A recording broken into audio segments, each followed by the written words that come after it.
having for dinner tonight, and it's none of their business. None of their business. Well, I hear you, and I'm just over here on my computer watching the video of the raid. We're going to come back and talk to Ms. Diaz. Lindy, straight ahead, get her take on this. Stay with us. We're on the march. The Empire's on the run. Alex Jones and the GCN Radio Network. Hi, folks. Alex Jones here with some important information. I want to tell you about Matt Redhawk and his team of patriots over at My Patriot Supply. Several years ago, Matt was sitting in his two-bedroom apartment, frustrated with the direction this country was headed and the charlatans willing to sell us out for a quick buck. Deciding to take action, a company run by patriots for patriots was born. My Patriot Supply has never taken a loan or accepted outside funding. They now operate 2 distribution facilities and employ over 50 hardworking American men and women. It is rare to find companies who practice what they preach. And that's why I stock my pantry with high-quality storable foods from My Patriot Supply. Go to mypatriotsupply.com/Alex today for special offers on emergency food storage, or call their preparedness specialist at 866-229-0927. That's 866-229-0927. Do business with someone who shares your values. mypatriotsupply.com/Alex. In the last 50 years, iodine has been phased out of our staple foods and replaced with the halogen bromine, a practice now banned in nations around the world. Guess what else is in the halogen family? Fluoride. Ladies and gentlemen, Alex Jones here. In 1924, the federal government did the right thing and encouraged salt producers to add iodine. It's the good halogen on the periodic table, and the results are on record. Reports documented a 15-point IQ increase in areas that had previously been deficient in iodine. Bottom line, iodine is important. Unbound, clean, in a glycerin base. Nascent iodine was the answer for myself and my family. You will find Survival Shield Nascent Iodine exclusively at InfoWarsLife.com. InfoWars Life Survival Shield Nascent Iodine isn't just for emergencies. I take it every day. That's InfoWarsLife.com, or call toll-free 888-253-3139. The globalist social engineers are not just targeting us with propaganda. They are manipulating our genetics. We are being targeted at every level by estrogen mimickers that lower our testosterone and other hormones and natural compounds that the body needs. The key is to be aware of this attack and to fight back against it. After consulting top doctors, nutritionists, pharmacists, and others, we have developed what I believe is the ultimate non-GMO organic super male vitality formula, sourced from powerful organic herbs, harvested around the planet, and then concentrated for maximum potency. I've always believed in nutrition and herbs. Super Male Vitality was developed to activate your body's own natural processes instead of using synthetic chemicals. Super Male Vitality by InfoWars Life is so powerful that I only take half the recommended dose. Visit InfoWarsLife.com today to secure your Super Male Vitality and other powerful products from InfoWars Life. I was trained in firearms. I carried a concealed weapon. I made the determination that if somebody was going to try to take me out, I was going to take them with me. If I could have gotten 51 votes in the Senate of the United States for an outright ban, picking up every one of them, Mr. and Mrs. America, turn them all in, I would have done it. Defending the Republic from enemies, foreign and domestic. It's Alex Jones. Our problem is we're not radical enough. We haven't turned up our rhetoric to meet the enemy threat. I've studied history. It's incredibly compelling, incredibly engrossing. It's amazing how action-packed it is compared to Hollywood, to fiction. Most governments end up taking over, enslaving everyone, and mass murdering, and taking the general public's daughters and making them become prostitutes for the state. Germany now officially does that. Oh, you don't get welfare. You got to go out and hook. And my point is that it's about control. The state wants to decide who can be in commercials, who can publish books, who can be successful, what the styles are going to be. It is control freaks, the opposite of those that love individualism. Again, I don't like marijuana. I think it's a bad culture. A bunch of stoners ruining their lives. But you know what? You got a right to do it. I'm for total decriminalization. And guns, yeah, there's some bad people with guns, but statistically, it's 70-plus times. I was saying 40-something. That was an old number. That guns are used to stop crime for when they're used in crime. Crime's down by 51% using firearms. Those are Justice Department numbers, but boy, they sure just don't want to promote them, do they? They want to brainwash the public that gun crime is at an all-time record. As Eric Holder said, and as the LA Times even admitted, gun crime plunges as public perceives epidemic. Maybe the public that believes mainstream media. But I've never heard anybody with a firearm.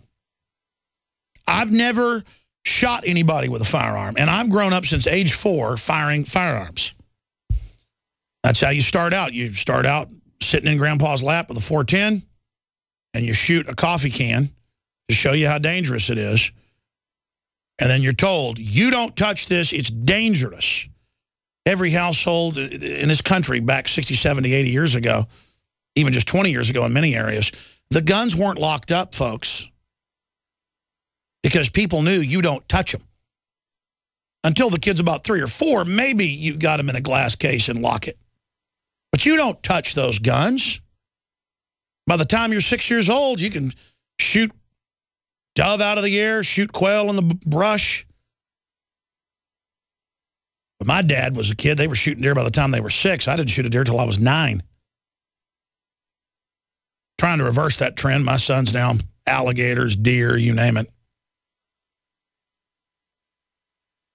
That's normal. I mean, they arrest development, ladies and gentlemen. People were men by the time they were 14, 15 before. Now you're not a man until you're 25, they say. This is the takeover to make you domesticated.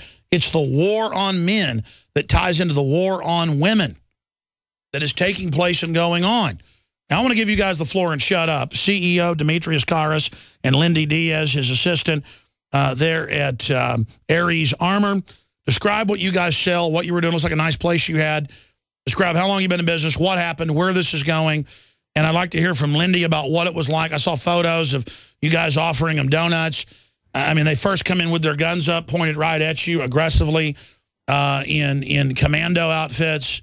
I mean, obviously, they could look at you through binoculars or look in the parking lot and see you're not lying in wait for them. I mean, these are people that absolutely are cowards. But I guess most scum are cowards. Go ahead. Absolutely, and I do want to get to let Lindy get her perspective in on this, because she was sitting there with me waiting for this to happen, and the conversations that we had and the feelings that we had were I think definitely something that should get out there. But I'll give a real quick synopsis of the company. We've been in business about 4 years. We actually started out doing tactical nylon products, which is your chest rigs, backpacks, slings, things of that nature that are mostly marketed towards the military and law enforcement, amusingly enough. And, through that, we've expanded into other product lines. We do a lot through the rifle parts now, and the 80% line is kind of where we've made our mark over the last recent years. And you sell your firearms to general slaves? We do not distinguish. There's not one product that we will sell to the government that we will not sell to the American people. Yeah, okay, so you do sell stuff to the enemy. Well, that's why they're mad at you. Please continue. Absolutely. This is one of those things, these 80% products, it's a way for the average American to get into gun ownership without the government intruding into their daily lives. The entire idea behind this is you can sit at home and you can, go out to your garage and you can build yourself a rifle, and this is legally allowed for you to do this, and it's a way for you to... And they have said they want to register to confiscate Feinstein, all of them, Bloomberg, more. That's their plan. So people should get around their criminal designs and build their own firearms. Well, I'm sure that Senator Feinstein loves us, especially after we registered the domain name, senatorfeinstein.com. I'm sure she's a huge fan of our work.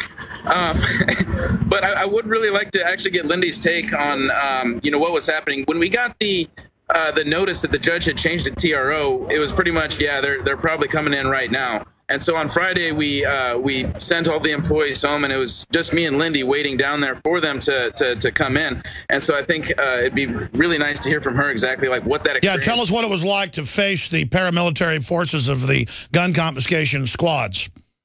Well, I was ready. I have to say I'm one of the 3% that will stand up. So actually, I think we were ready to get shot. We were thinking about, we both have children, and we were kind of thinking of what we would want our children to think of us if this had happened, and them to follow on in our footsteps for keep fighting for what we believe in. So, like, I mean, as we sat there, we kept going on, like, you know, we're doing this for the people who won't stand up. We are the people who will stand up. And that's kind of what it was. We were showing we aren't giving in. We're not going in unless it's in cuffs or in a bag. That's pretty much what it is. Well, there's the headline. California gun confiscation bill passes approval, $24 million to expedite illegal gun seizure. And that's whatever guns they want, including people with tattoos of guns, are now being SWAT teamed. Just the image of a gun is a SWAT teamable offense. That's sad to think that that's what we're coming to. I mean, anybody can have a tattoo of anything. And what, if I have a tattoo of random stuff, it shouldn't be by what the perception of me shouldn't be, oh, she's a gun owner because she has tattoos. He's a gun owner because he dresses down. A lot of our customers are well-dressed people. You would never know they go out on the ranges on weekends to go shooting for fun. I mean, it's not like we're stockpiling guns. Sure. Well, listen, guys, I want to have you back up on the nightly news sometime when you're in a place that doesn't have so much background noise. But briefly, any other points you want to make about the raid and where you're going from here? Are they going to be able to shut you down? When do you get your stolen stuff back from the pirates? With that said, I can't comment on our legal strategy going forward. We have retained a very prominent law firm, and we are very confident in our abilities to overcome.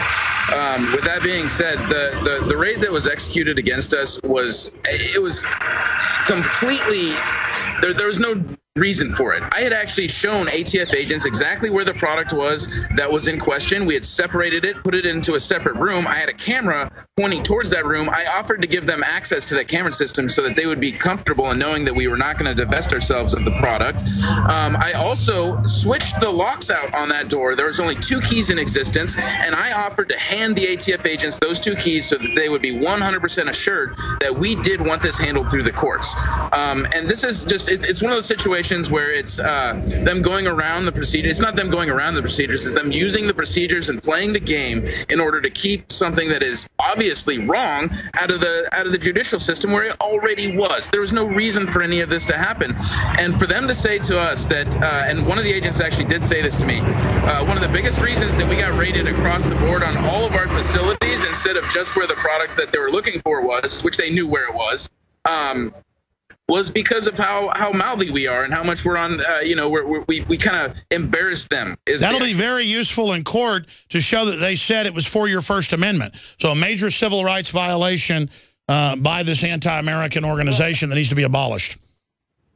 And I can tell you this, getting told that we embarrassed them and that's the reason that they did this, that did nothing but only embolden us to go further and actually spread the word about this even more. They should be embarrassed for what they did. What they did is wrong. They know what they did is wrong, and they should absolutely be embarrassed for it. And that's why their entire organization is a joke, and we're making a joke out of their organization. If you check on our Facebook page and other things like that, we have made a complete mockery out of what they have done. I don't think they've ever raided anybody before and had the target of their raid laugh in their face.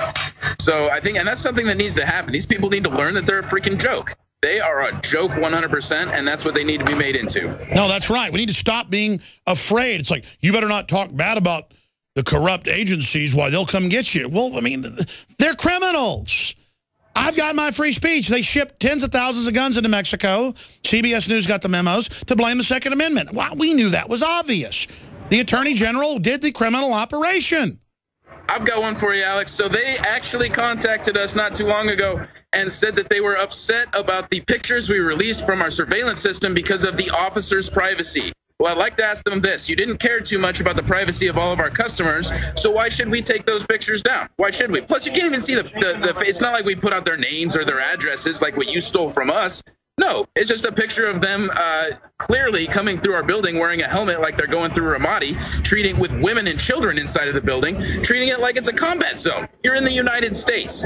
You have no. Look at that woman. In a public place, I got to say, look at that one woman there, like strutting around. I mean, if a guy was standing in that stand.